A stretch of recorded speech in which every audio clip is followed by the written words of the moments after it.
dikeluarkan sampai tahun 90. Betul? Semuanya sudah membaca?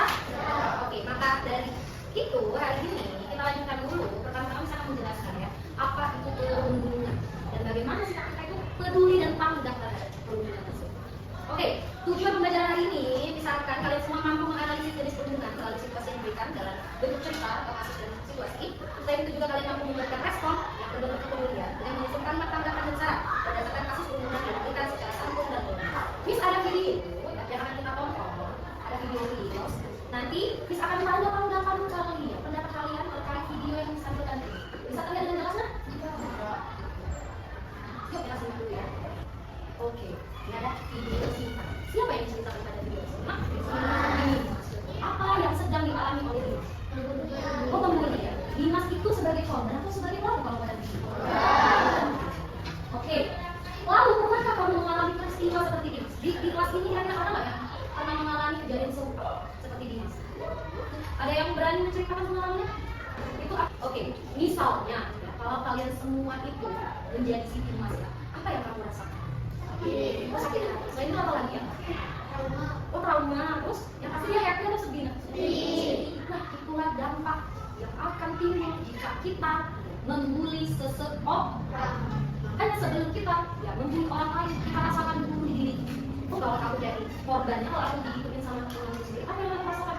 Bisa terlibat sakit hati, itu apa? Sedih, trauma. Oleh karena itu jangan dilakukan. Nah, terkait peristiwa yang dialami oleh Dimas tadi, ya. Apa nama peristiwanya tadi? Perundungan. Nah, ini yang akan kita belajar sama seperti kemarin ya. Lalu apa itu perundungan? Ada yang berani membacanya? Lalu, nah kemarin kan kalian sudah juga membaca kan ya? Apa saja jenis-jenis perundungan yang kalian ketahui? Ada yang berani menyebutkan? Angkat tangan. Kamu? Pendapatnya? Oh, langsung mau kucing ya? Lihat-lihat. Gak apa-apa, nggak jangan pakai salah. Apa jenis perundungan yang kalian tahu? Oh iya. Apa saja nak? Coba. Oke. Nah, lalu apa yang kita bisa lakukan kalau kitanya bukan sebagai pelaku, bukan juga sebagai korban? Kita nih orang di tengah-tengah di sini, tapi dia di sekitar kita banyak pembunuhan. Apa yang bisa kita lakukan? Harus apa? Salah satu itu. Yuk kita ceritakan pengalamanmu sebagai korban atau pelaku terkait perundungan. Oke. Ada pertanyaannya, bagaimana kita menanggapi ya perundungan yang terjadi di sekitar kita? Tanggapan dan saran yang bijak. Oh nggak bijak itu apa? Pintar. Terus apa? Yang tepat sesuai dengan kondisi. Jadi kalian tuh akan belajar gimana cara orang yang memberi respon yang bijak lewat tanggapan dan saran. Oke. Setelah kita sudah mengetahui bijak, kita harus membela korban. Dukungan untuk korban agar bangkit dari perundungan. Setuju nggak kalau video ini kita lakukan? Setuju ya. Oke, respon bijak tadi seperti yang disampaikan ada dua. Kalian memberikan tanggapan dan saran. Tanggapan itu apa nak? Oke, memberikan fakta, opini, peristiwa yang terjadi, dan respon yang isinya merupakan perasaan perundungan. Jadi nanti tanggapan kita memberikan reaksi kita yang benar tentunya dengan apa yang diceritakan oleh orang itu, apa yang dilakukan oleh orang itu. Lalu kalau saran apa biasanya? Saran itu adalah pendapat atau anjuran untuk menyelesaikan masalah. Biasanya diberikan setelah tanggapan. Sudah kita kasih tanggapan, kita kasih saran, harusnya cek ini, seharusnya cek ini. Oleh karena itu biasanya kalau kita berikan kalimat saran, ada kata apa? Diawali dengan sebaiknya, seharusnya, itu apa? Semestinya. Itu ciri-ciri kalimat saran. Kalau kalian lihat perundungan sekolah nanti kalian diem aja, berarti kalian ikutan jadi pelajar dulu. Kamu dosanya berarti bareng-bareng. Ya? Sadarkan dirimu dan peduli terhadap teman. Nah, sudah bawa kotak di sini. Apa yang bisa kira-kira ya? Oh, ngapain di sini? Minggir. Di sini ceritanya. Mau mendengarkan curhat kalian semua. Di sini apa? Kotak curhat, ngobrol, bullying. Disingkat kencur ngebul. Kotak curhat, ngobrol, bullying. Habis ini, Miss akan bagikan satu lembar sticky notes, kertas kecil. Kalian, ya, bisa kesempatan menceritakan secara singkat saja, ya. Pengalaman kalian baik sebagai pelaku, bisa jadi, misalnya, aku dulu Miss pernah Miss memberi temanku pada saat pas TK, sering nakalin dia, boleh.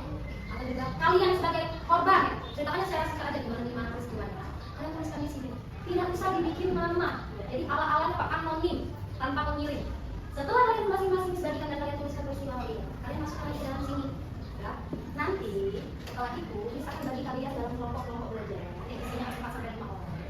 Kalian akan berdiskusi, memberikan respon bijak. Respon bijak tadi apa? Ada dua, ada kalimat tanggapan, kalian memberikan tanggapan dan kalimat dari cerita tersebut tadi. Jadi secara acak di sini setelah itu. Oke, sampai sini ada yang mau ditanyakan? Bingung? Maksudnya di luar ya? Oh boleh, di mana tuh misalnya pas lagi ngaji, pas lagi les boleh. Pokoknya yang pernah kalian alami, apa kalian yang melihat teman kalian boleh ceritakan di sini, tapi kalimatnya yang benar. Nanti cuma yang punya baca pusing aja. Oke? Sampai di sini ada yang mau ditanyakan? Nanti ya, jadi habis ini setelah bagi kertas apa yang harus kalian lakukan? Menuliskan pengalaman seputar turun. Oke, disebutkan ya.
Di sini kalian tulis kalimat sama, aku aja, lalu kalimat panggilan harus dimasukkan. Begitu juga selanjutnya. Jadi setiap orang nanti akan bergantian menuliskan masing-masing, ya. Nah, tapi challenge dari ini kalian mengerjakannya dalam waktu 20 menit saja. Bisa nggak 20 menit selesai? Oke, setelah nanti kalian berhasil menuliskan, nanti ada presentasi ke depan. Kalian akan menyampaikan, membacakan apa yang kalian tulis.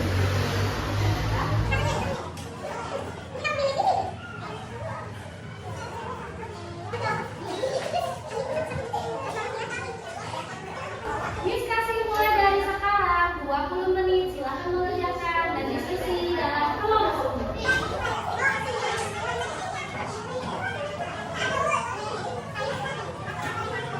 Oke, Miss akan minta kalian ya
Dan jumpa lagi di